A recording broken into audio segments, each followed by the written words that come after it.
All right. Welcome, everybody. Thanks for inviting me over for doing a presentation. Do you have like a slider or something, or I just like go like this? Oh, I see. But there's no like the pointer thing. Oh. You want me to do that? Huh? Give it a click. Yeah, I think that would be great. This doesn't go beyond, right? This is beyond. Okay, that'll work. All righty, so Carolyn just move the slides as we talk. But today's talk, my name, by the way, my name is Gaurav Nigam. I'm one of hospitalists here, but I'm also trained in sleep medicine. So I do a lot of sleep studies. I do a little bit of ER work as well. And of course, I see patients in the hospital, as we were talking earlier. So that's my work description. I also do a lot of talks based on diet and health and things that people should be doing in terms of healthy eating habits and stuff like that. So today, the goal will be to keep on time so that everybody can leave at 1 o'clock. But we'll try to do a quick lecture for 45 minutes talking about some of the health benefits of animal and plant proteins, and then take some questions and then for the 10-15 minutes. So let's start here. So this is what they call the USDA food pyramid, which means it has essentially guidelines as to how we were supposed to be eating, at least some guidelines. And this is what the guidelines look like when they originally started it in, I think it was in 2002 that they started. And at that point, as you can see, the food pyramid is what it was called, and it looks a little different than what now it has evolved into what they recommend right now.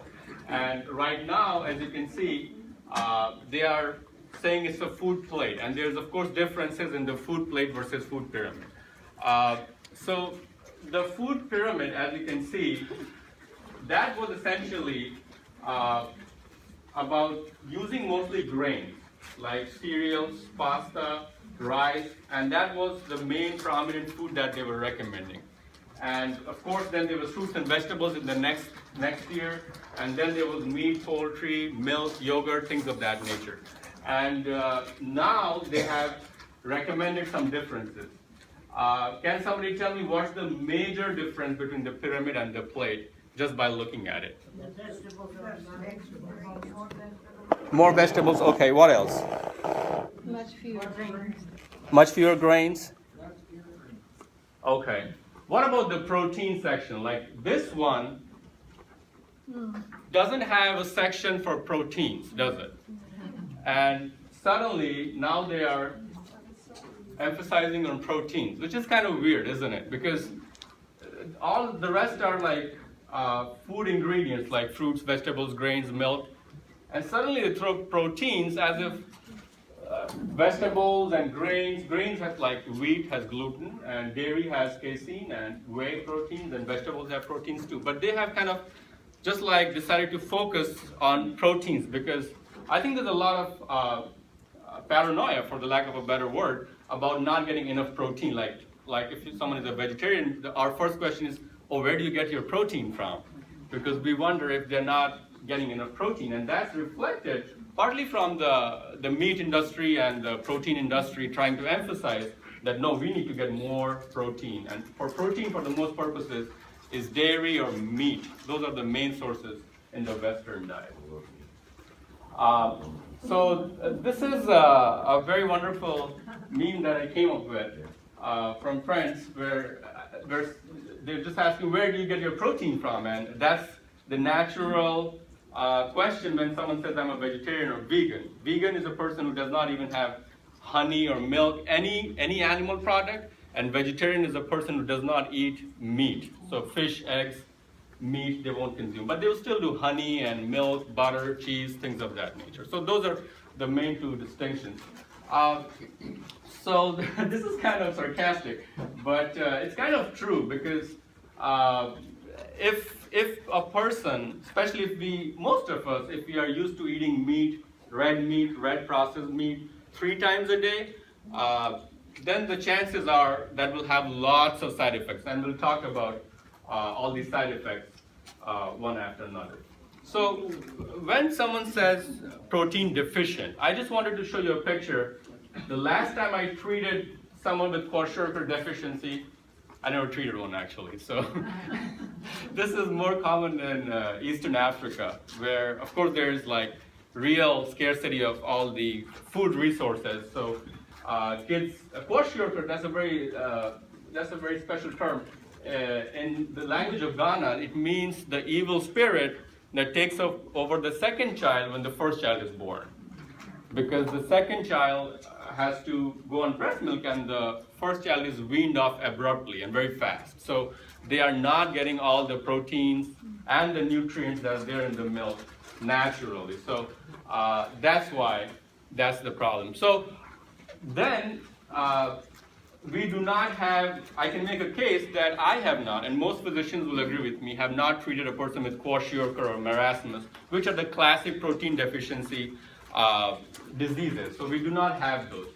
The next question that comes to our mind is, what about our evolutionary preferences, and what about how we were evolutionarily eating for years and years, like the Paleolithic era or the paleo diets as some people call it, which is mostly lean meats and fresh fruits and vegetables, but lots of protein sources coming from the animal sources. So I just wanted to draw some distinctions and let us decide for ourselves if we feel we are more suited for an animal-based protein diet or a plant-based protein diet.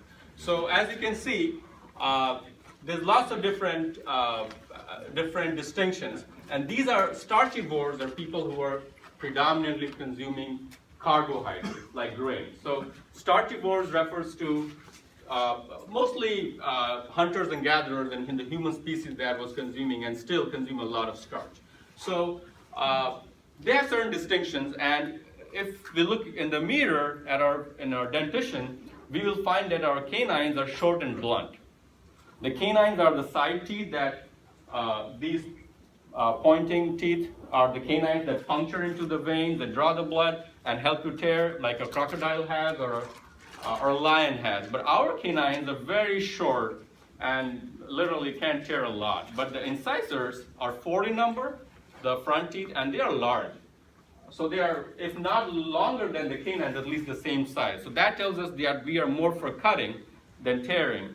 And the molars or the back teeth are more for grinding. So like a crocodile or a lion would move its jaws in a hinging force. Whereas humans, we have this lateral movement, the crushing movement of the molars. That's why our jaws are moving more laterally and not just like hinging or opening wide like you want to puncture something or thrust it in. So that's one of the main differences between the dentition of carnivores versus herbivores or frugivores, like fruit-eating animals. Also, our saliva is alkaline, which means it's mostly the pH or the acidity composition is more towards a base, like a soap or sodium bicarbonate. And that is because it helps to digest the carbohydrates. So there's even more evidence that our diet should be reflective of what our bodies are able to absorb and digest. The same thing for the intestine. Our lengths of intestines are 6 to 9 times our body height.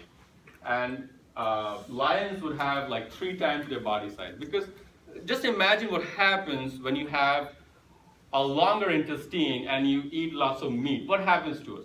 Now, if you're eating fiber, then you have the contraction and it moves the stuff forward. So we are not getting constipated and stuff just moves out.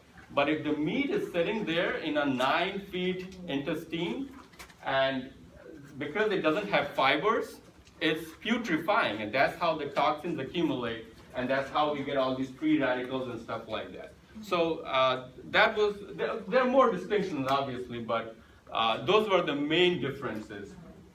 So this kind of summarizes And paleo, I don't want to mention in a pejorative sense, but mostly as a predominantly meat-eating diet is referred to as a paleo diet. So, of course, there are some benefits to it. That's why lots of people swear by it, that we have lost weight, and it works. Atkins diet, paleo diet, vegan diet, all these different diets. But the predominantly meat-eating diet has some downsides over time that we should be aware of while we're consuming food. So we'll touch each of these one by one. Hopefully we'll have enough time. But basically the main problems are if you're using proteins for energy, which is what paleo diet does, then you're not using carbohydrates. So all the glycogen that's stored in the muscles or in the liver is gone. So we are not actually using the mechanism of carbohydrates like the ptyalin in the saliva or the intestines that are that long to absorb all the carbs. We are using mostly protein. And protein in itself is a very complex molecule. Like fats and carbohydrates are very easy for the body to digest. Protein is a very hard molecule, and we'll learn why it is. Other problems are, of course, there's formation of uric acid because you have nucleic acids which are broken down, so uric acids are formed. Those are very hard to excrete. They will cause gout in the joints. They will cause kidney stones, uric acid stones in the kidneys, especially if you don't drink enough water. And then, of course, carnitine is another molecule in the protein that has been related to heart disease. We'll kind of touch base on all these. And of course, there's risk of cancer that we'll talk about as well. So this is an amazing graph, and I think, let's see, it's from OECD 2015 data collection system that just reflects how much meat we eat as a country vis-a-vis the other countries of the world. And we are number one. I mean, Australia is similar, 198.9 pounds of meat per capita consumption per year. We are 198.5, but all the other countries are way less. And if you look at predominantly vegetarian countries like India, that's like 7.2 pounds. So way less. But it's not only cultural. Some of it is obviously cultural. But if you look at Europe, even Europe, countries like Ukraine and the East European countries, they are still less like 100 or 150, but not 200 pounds. So clearly, we enjoy eating meat, and we feel it's very beneficial to the body. We don't look down upon it like we would look down on junk food or processed foods or foods that are rich in fat content. But I just want to create awareness that too much of anything is not good, and the same is applicable to meat as well.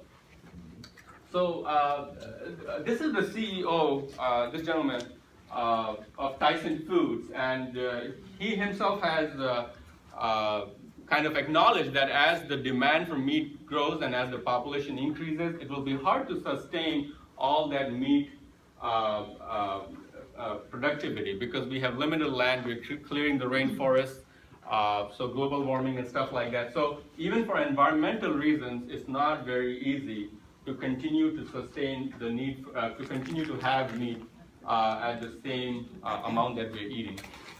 So this is, let's talk about the complexity, like why, when I said like meat is very hard on the body, why is it hard and what are the consequences of having too much of protein?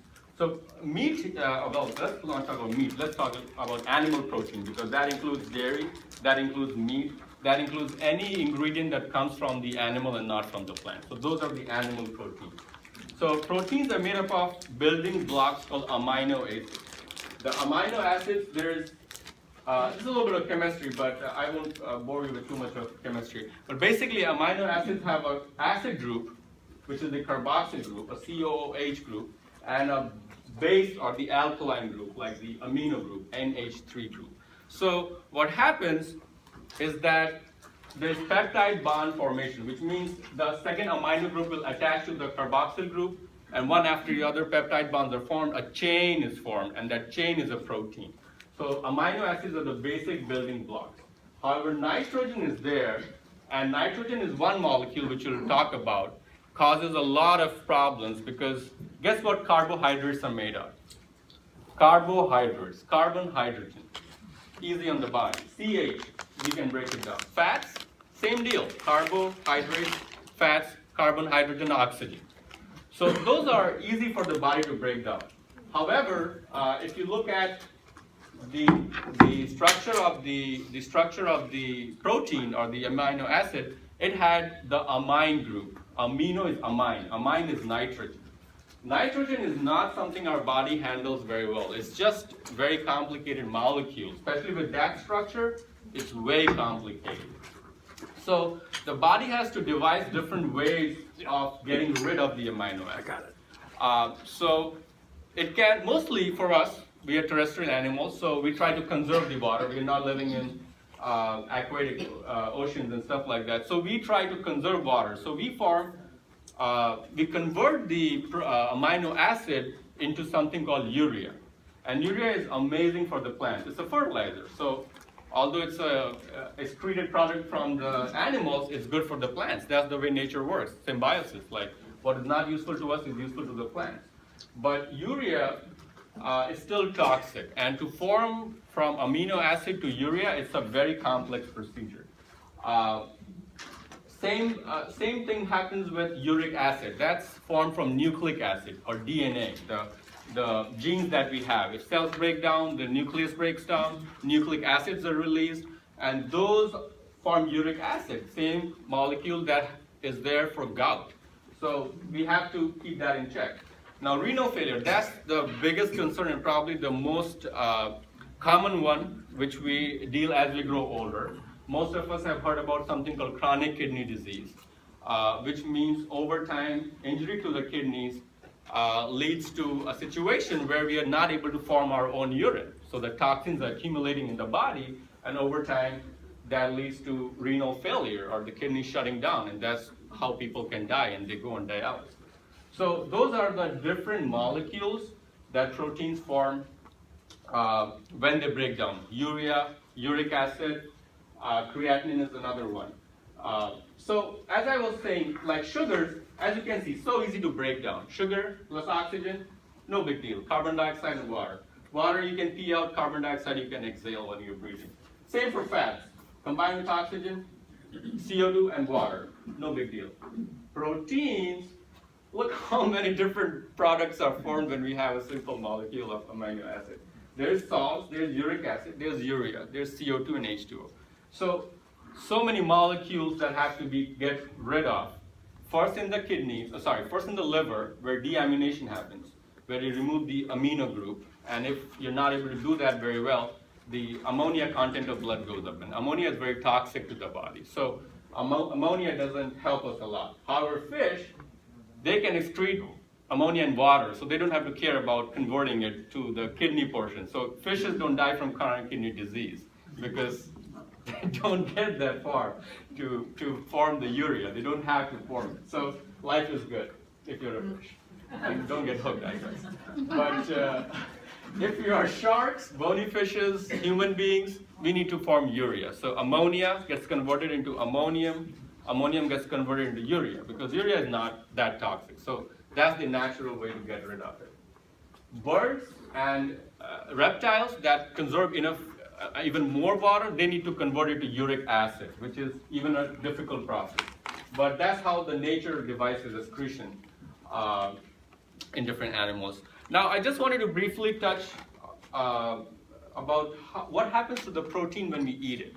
So, of course, the first place when you eat a bread, the first place that digestion starts is in the mouth because of the amylases and the enzymes that help to break down the carbohydrates. Proteins, not so much. Proteins, the digestion starts in the belly. If you have had gastric bypass, then it's harder to deal with it because you've removed all the acidity that's part of it at least. You have removed where the digestion is occurring, and so this is just showing the different regions. Proteins are broken down by what we call proteases. Smaller blocks called peptides are formed. They are broken down by pancreas, by intestines. Smaller molecules called amino acids, because anything we eat has to be broken down into amino acids to be absorbed. So that cycle has to continue. So what happens after the first one has been broken down into amino acids? So it goes through the blood, and then it goes into the liver. anything that we eat in our body first has to go through the liver on the right side. I mean. This is because the liver is the checkpoint. It just makes sure that all the things that we're absorbing are non-toxic, are positive nutrients that will help us feel better and not make us sicker. So the liver kind of runs a checklist of which nutrients to absorb and which ones to excrete. When it sees a lot of protein, some is good. Obviously, we need proteins to build our muscles, to build our bones if we are young. But as we grow older, the growth has stopped. We're not growing anymore. So we only need protein for repair. And most of us are having very sedentary lifestyle. We're not running marathons and breaking cartilage and stuff like that. So the requirement goes down. But if we overload the body, the liver is left with the job to get rid of all of this protein, because proteins cannot be stored. Proteins cannot be stored in the body. You can store carbohydrates as glycogen. You can store fatty acids as fats. We cannot store protein.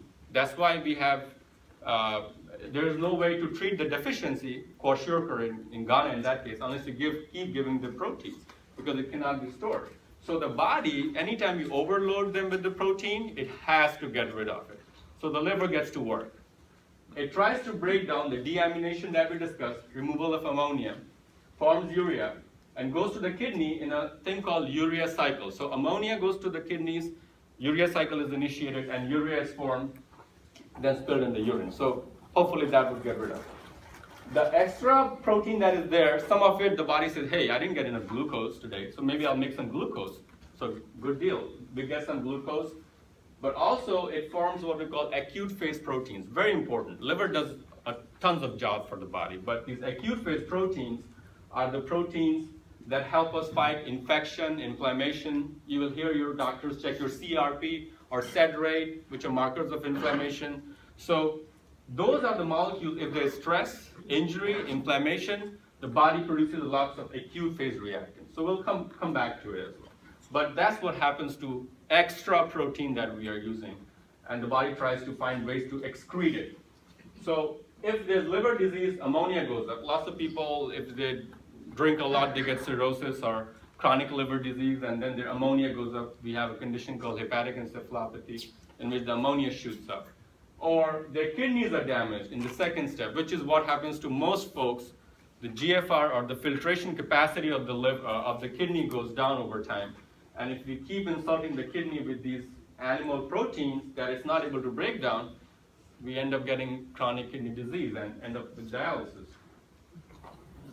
So this is from a slide from Up to Date. That's the most reputable, one of the most reputable sources that we all physicians use. And as you can see, the first line, it says here, in chronic kidney disease, stage 3, 4 is, like 4 is when you start technically getting close to dialysis. 5 is totally not making any urine output. But 3 and 4 are where the problem starts. Most of us, once we hit our 60s, 70s, we are in some stage of chronic kidney disease. So as you can look there, it says protein, only 0.8 grams per kilogram per day. Normal is 1 to 1.2. So at that point, even the medical, all of us, none of us are disputing that. All of us say, guys, cut back your protein.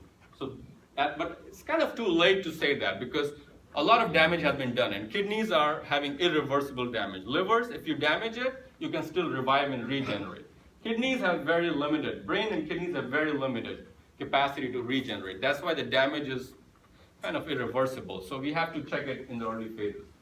And it says, increase vegetable sources and avoid processed foods, because processed foods are another problem.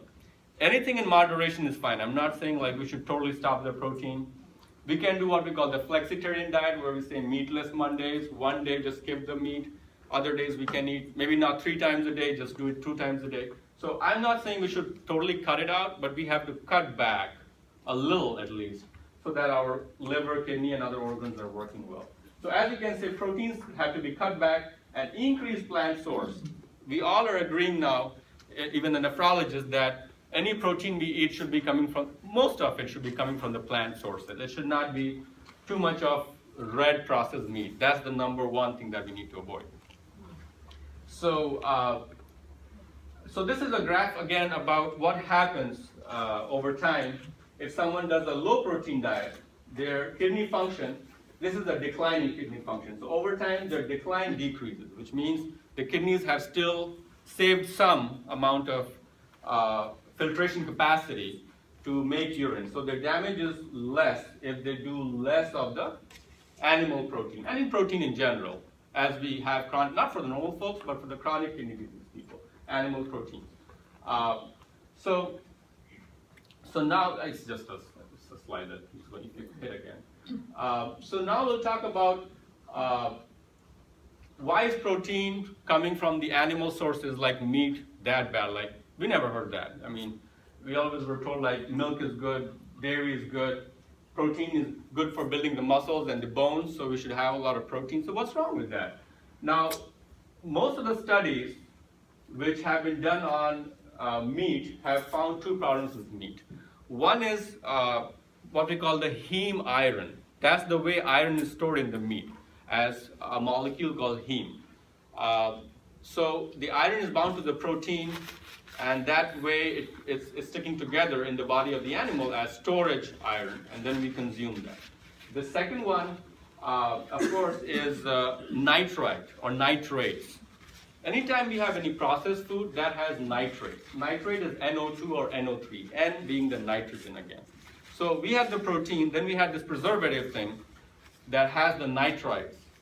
This is a double whammy, so much of nitrogen that the body has to excrete, and there's reactive nitrogen species that are formed, that are bad molecules essentially, that are hitting each organ.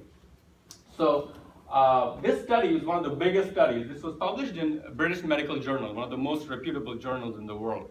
And it was really startling to see that 536,000 people enrolled in the study. So you can imagine the magnitude of people they enrolled.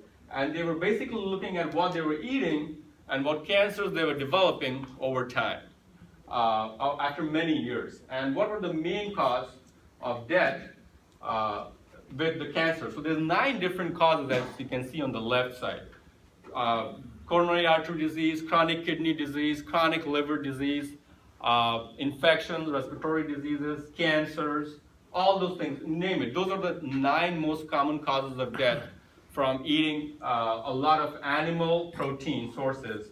And the ingredient being the heme iron and the nitrites. I'm sorry for the fine print, but those are the 2 main molecules responsible for causing cancer, chronic kidney, and all those different problems. So this is again from UpToDate, the sources we use most commonly. So it's kind of a paradox that the better absorbed iron is still the heme iron. So if you are totally protein deficient, then heme iron is the best way. Animal protein is the best way to replete the iron in the body. But if you are already having a lot of iron, as you can see, it says heme iron is better absorbed than non-heme iron, which is, of course, plant sources, vegetable sources. So the beauty of fiber, and that's why if you have a cookie versus eat a strawberry or blueberry, the blueberry won't cause you to go into diabetic coma, and the cookies will. It's the beauty of the fiber. Fiber slows down everything. It slows down the absorption of glucose from strawberries. It slows down the absorption of amino acids from plant proteins. However, if you're just eating sugar or just like cookies, there's no fiber in it. So the body just what we call the glycemic index, how fast the sugar spikes up, and then crashes too. So this body doesn't like these ups and downs. Everybody likes stability, including our bodies. So we can't do these ups and downs. Insulin spikes up and IGF goes up. So in that case, the absorption is better with heme iron, which is a problem because we already talked about heme being a cancer and nitrites in the processed meat being a cancer. So for those 2 reasons, the absorption is faster when we don't want it to be faster. We would rather have it slower absorption, but that did not work out. So heme iron causes what we call oxidative stress. Anytime we eat, breathe, run, do any of the activities involving catabolism, which is breakdown of the bigger molecules, carbohydrates, fats, proteins, to release energy, we have to pay a price for it. The price is generation of reactive oxygen species and reactive nitrogen species, which are molecules which have unpaired electrons, high spinning fast molecules which collide with the DNA and cause damage or mutations in the DNA. That's how we get cancer. That's the basic idea.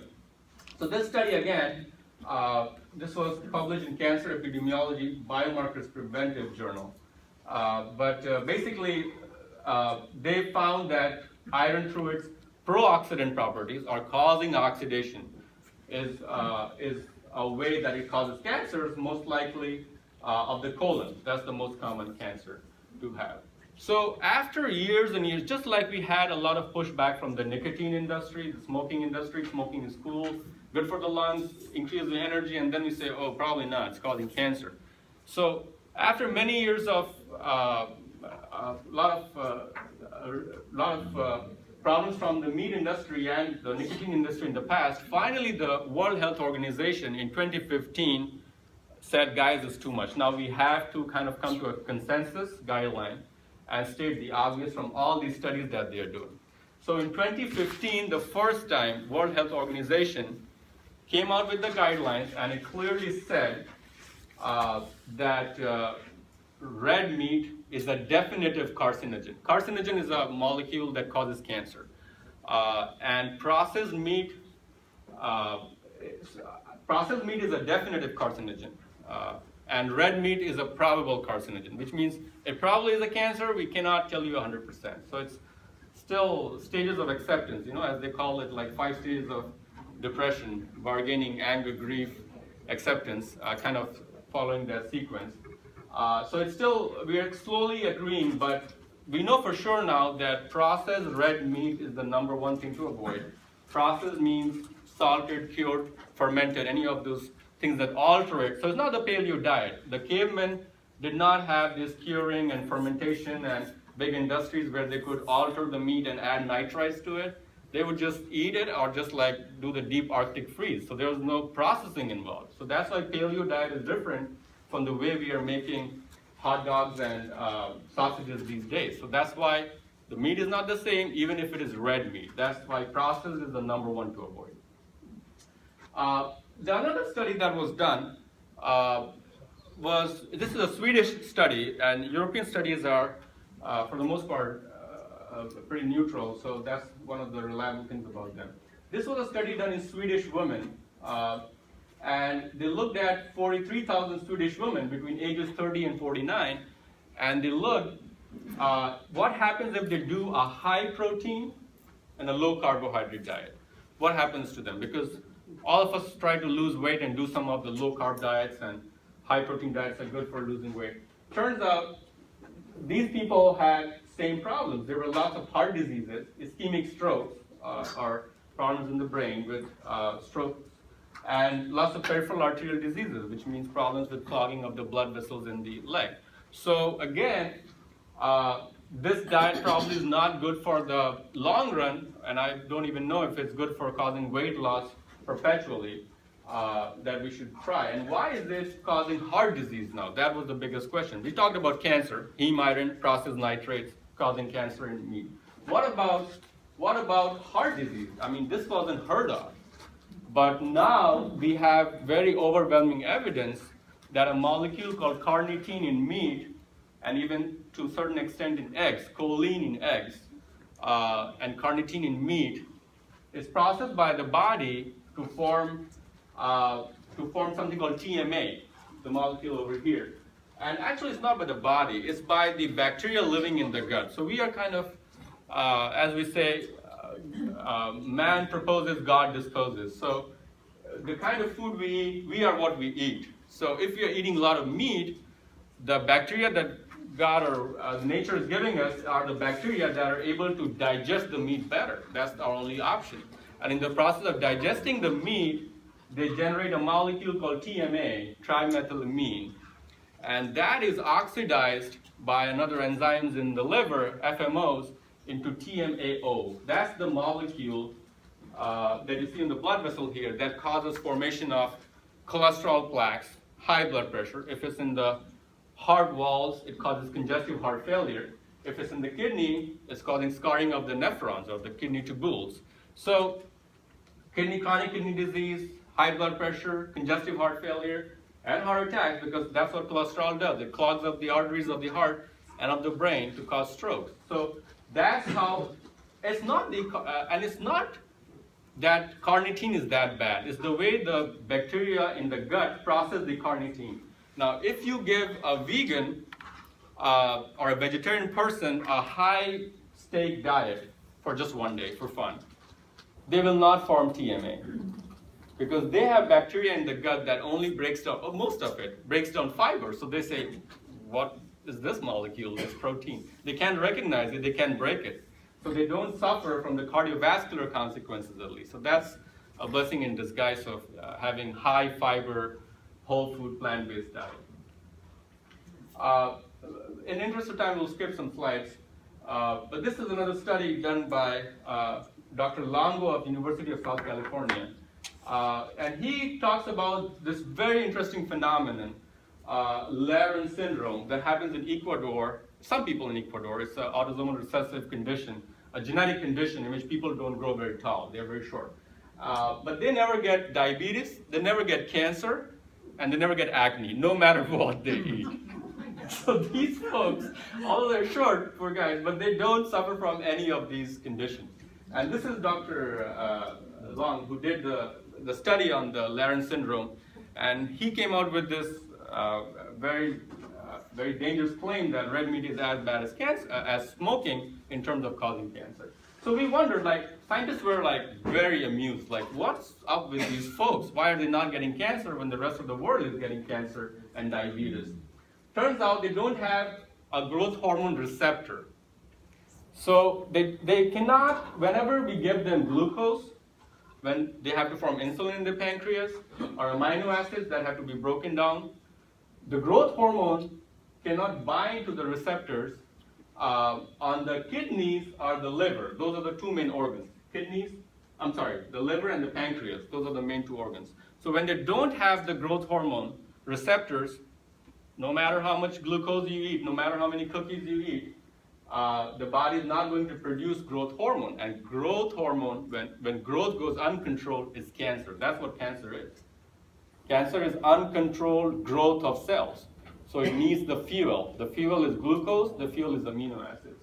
These folks, they don't have to worry about it. We don't have a way to produce growth hormone, so let's not worry about it. We can keep eating what we want, because we're not going to grow, and then of course we won't get diabetes or cancers for the same reason. So we'll skip this slide. So the last one I wanted to touch, because a lot of folks, especially when I see patients in the sleep clinics are very fast becoming what we call fatigue clinics, because lots of people come say, oh, doc, I don't have any energy. And I'm doing everything right. I'm exercising, eating right, eating lots of protein sources of food, but still I'm not having the energy. Like, what can I do? And we say, okay, the docs in the primary care send them to us for sleep apnea, like maybe sleep apnea is the cause. And I say, sure, we'll do a sleep study. And some people feel better.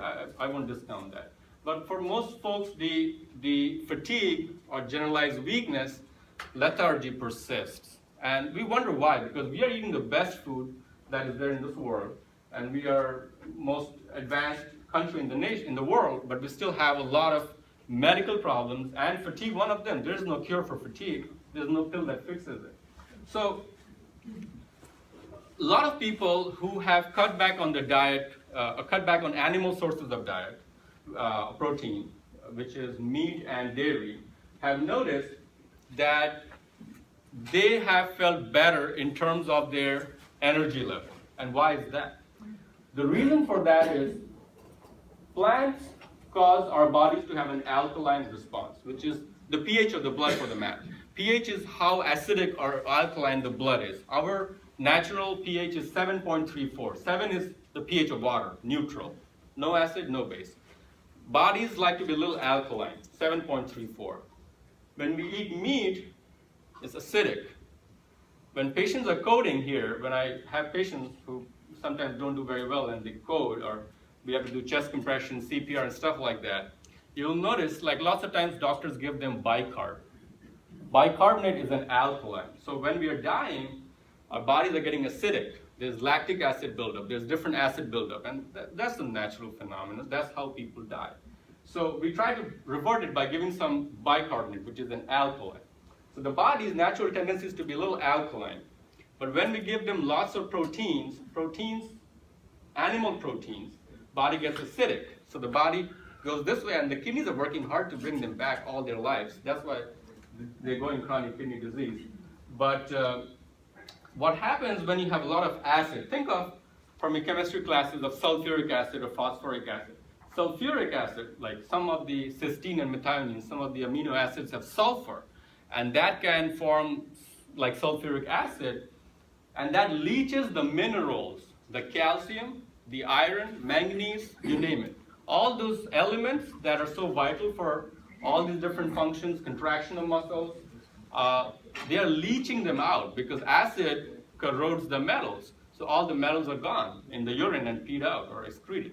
So that's why we get a lot of fatigue from this.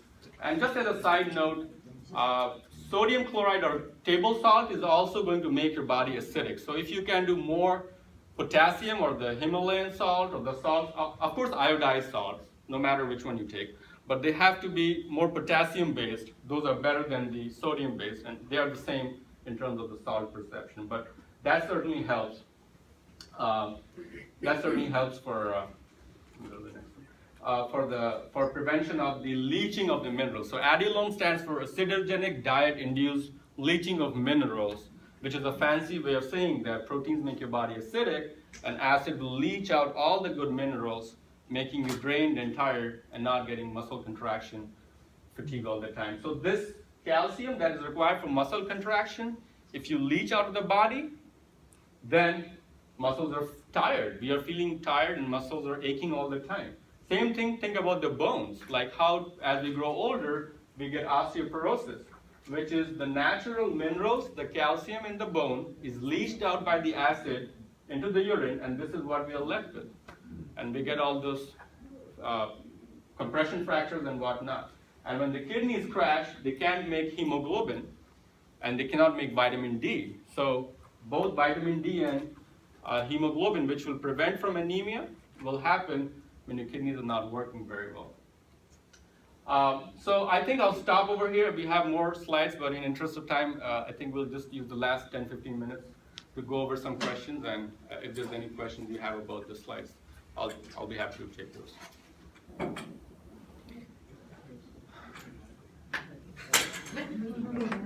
What are some good plant proteins? That's a great question. Actually, those were in the slides that followed. But so, lots of people have this thought process that plant proteins are inferior to animal proteins, and it's both ways.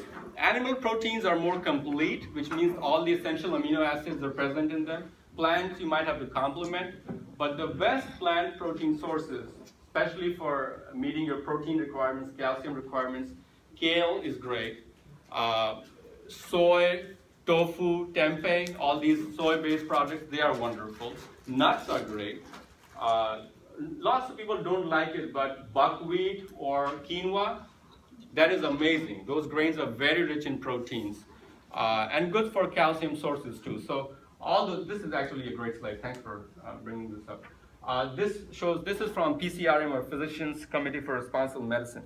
It shows how beautifully you can combine all the black bean, corn salads, lentils, brown rice and beans. That are an amazing combination. You get all the essential amino acids trapped that way.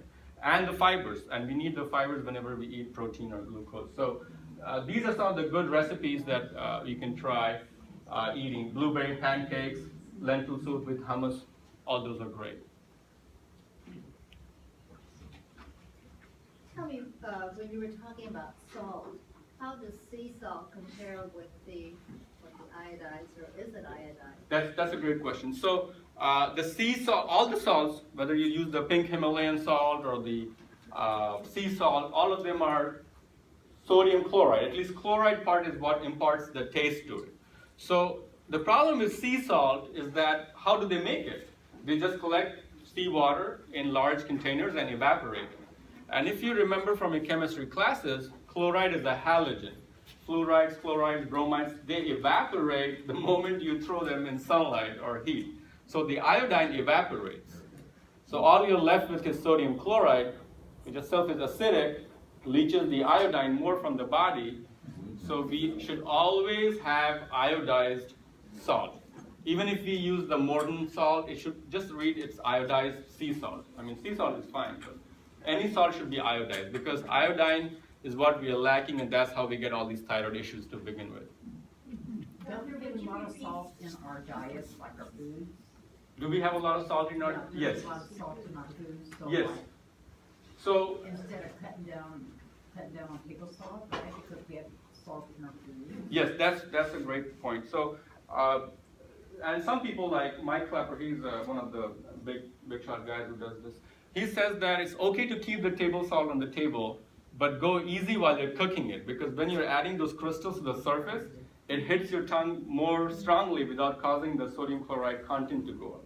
So instead of adding salt sooner in the preparation, add less salt towards the end, because it prevents the evaporation of the iodine again. You don't want the iodine to evaporate. So, I mean, ideal would be not to add any salt and just sprinkle it when you're doing it.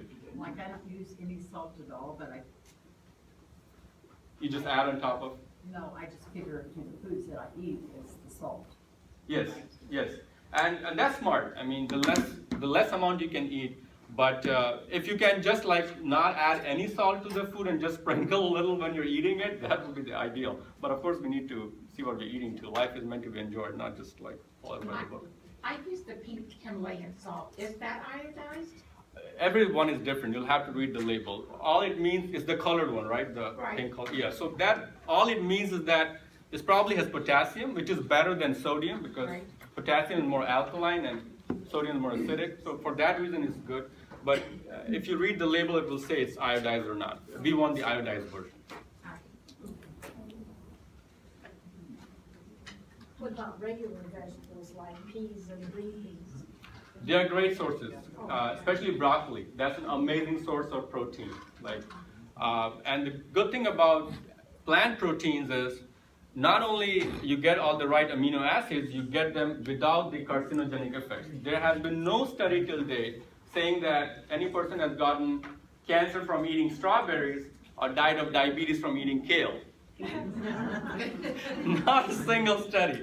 And then you hear about so many studies that, oh, red meat is causing cancer, maybe not, depending on who does the study actually. Because if the dairy industry is funding me, is paying me $1 million, it's very hard for me to say that dairy is causing cancer after taking all that money. So one of my interests is to do research as well. I write few papers once in a while. But you understand the publishers and the author's dilemma there. So it's kind of a catch-22. You can be funded by the same group that asks you to do a neutral study on a particular food item. You said something about when you urinate, you're losing minerals and vitamins. If you urinate a lot, are you losing more minerals, or what's it? Actually, How does if that all a fit person is together? urinating a lot. Would you repeat the question? Oh, sorry. The question was, I made a statement that people can have leaching or loss of the minerals when they are peeing. So if a person is peeing too much, is that a bad thing? Are they losing all the vital minerals? So that's a great question. If you're peeing a lot, that's one good thing to be grateful about because if you're good, of course it's a hassle, and if there's incontinence and things like that, it's a problem. But peeing a lot is not as much a problem as not peeing at all, because then your kidneys are crashing. That's how we know that, especially as we grow older, we get dehydrated, we are not peeing, and it's all dark amber colored urine. You get UTIs. So the short answer is no. The leaching is independent of the amount of urine you're making. Leaching is contingent on the kind of animal protein you're having. So more processed red meat, more leaching of the calcium and the iron, more anemia, more osteoporosis, more fractures, things like that. I have a question about vitamin D. If you, I take prescription every day and 50,000 units every Saturday. When I do blood work, I'm always deficient. Is that something for my diet too?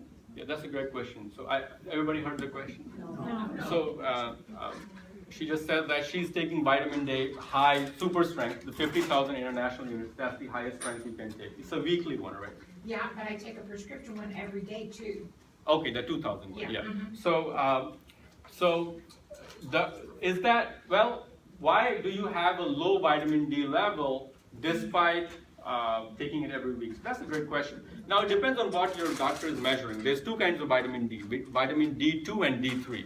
So you have to look at what he's measuring. Most of the doctors will recommend checking 25-hydroxyvitamin D, which is the molecule which represents what kind of vitamin you're having. So I would not go more about the levels, but more about your symptoms. If your symptoms haven't gotten better, despite taking this 50,000 unit on top of the 2,000 daily vitamin D, then you have to look at what other reasons could be causing the fatigue or whatever the symptoms were to begin with. But it's very unusual to have low vitamin. That is recommended only for 6 to 8 weeks, the high 50,000 units. It's very unusual to have low levels. Normal levels are, of course, more than 40. We say 20 to 40 is insufficient vitamin D, less than 20 is deficient vitamin D, and so normal is 40 to 100 or something like that. So I would check with my doctor what he's checking, and B, increase my sunlight exposure a little bit more, not to get like skin cancer and stuff like that, but a little bit more when you get a chance. And that would be a natural way of building the vitamin D. Okay, thank you. What was the healthiest? Sea salt or iodized salt? So as we were talking, I don't think that's like comparing apples to oranges, sea salt versus iodized. All salt should be iodized, period. The reason for that is we need iodine to form thyroxine, which is a hormone that is required for functioning of the body and the metabolic activities. So all salt, whenever we buy salt, we have to see it should be iodized. Now, whether you buy the sea salt or the pink Himalayan salt, that's your choice. In general, the idea is that to keep your body more alkaline, you should do more potassium. Potassium is color. Color is pink. Pink Himalayan salt is more potassium or magnesium based, better than the white sodium acidic salt.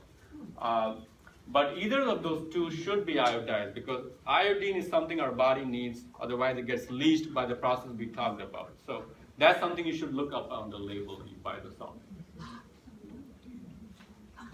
Very good. Could it be, I'm just saying, because vitamin D you can't store, she might use it up faster. Actually, you can store vitamin D. So A, D, E, and K. Vitamin A, vitamin D, E, and K, they're fat soluble. So those we store in our liver, and that's why we should not do too much of it, otherwise you get toxicity.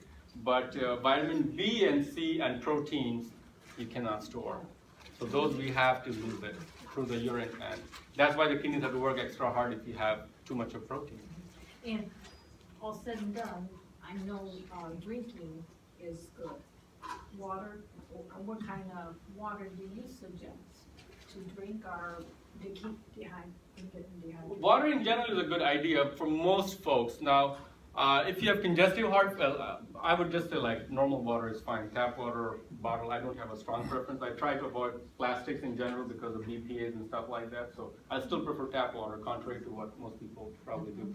But filtered is fine, yeah. But the exposure to plastic, like if you have water sitting in a plastic bottle in a refrigerator for a year and then we are drinking it, it's probably leaching some minerals because we can't even track all the different kinds. BPA is just one of the 20 carcinogens that we have recognized till date. There's a million others we don't even know of, and they'll probably find 10 years later we have 2 more new ones. So it's better to avoid and do the natural way, tap water, and of course using the filter is fine. But yeah, for drinking water, for most folks as we grow older, we recommend drinking more water. That's always a good thing. Unless you have congestive heart failure, in which case we want you to restrict water to less than 2 liters a day and salt to less than 2 grams a day. There's always like ups and downs depending on who you talk to, but that's the basic recommendation. But if you're not having issues with water retention as happens in congestive heart failure, or like end-stage renal failure, I don't know what their recommendation is, probably not to overdo on the water. It's fine to be drinking water.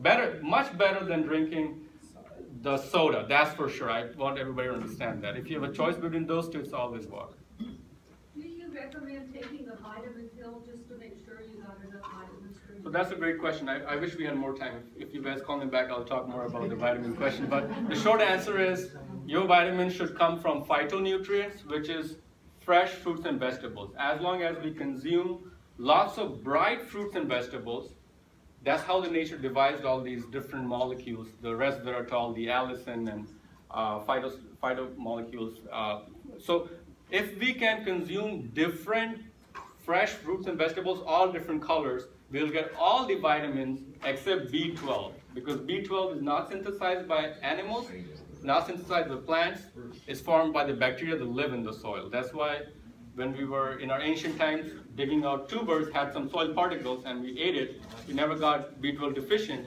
Now we have sterilized all the soil with all the glyphosate and all the chemicals, and we are sterilizing the water with chlorine. We don't have B12. So even if you are vegetarian, they recommend taking at least B12. Some people will argue about omega-3s. Should we take it from fish oil? Should we take it from the algae? Should we just take it from natural flax and seeds and stuff like that? But B12, period, you should take it. And vitamin D, if you're deficient, I think it's better than getting too much sun exposure and risk of basal cell cancer and stuff like that. But all the other ones you can get from fresh fruits and vegetables, not from the supplements. Is it better to steam your vegetables rather than like boil them in water? You're asking great questions. So there's only two that I know of. I'm sure there's more. But two vegetables that have a better release of bioavailability, a better release of the nutrients by steaming. They are carrot and broccoli, because then you're able to break the cell walls and better absorb the nutrients. For most other ones, especially the fruits, if they are heated too much, like if you make a blueberry jam or a strawberry jam, chances are you're losing all the nutrient value, because the antioxidants are only working at certain temperatures. So they get destroyed or denatured once you heat them too much. But broccoli and carrots do well with heating. It's best to eat the broccoli fresh, just raw. You can eat it raw too, but those are just two fruits that are better, that you can get more nutrient value by making soups and heating them. And everything else raw, of course, is best, because the phytonutrients and antioxidants are in the natural state. So that's the idea. All righty, well, thanks a lot for inviting me over. And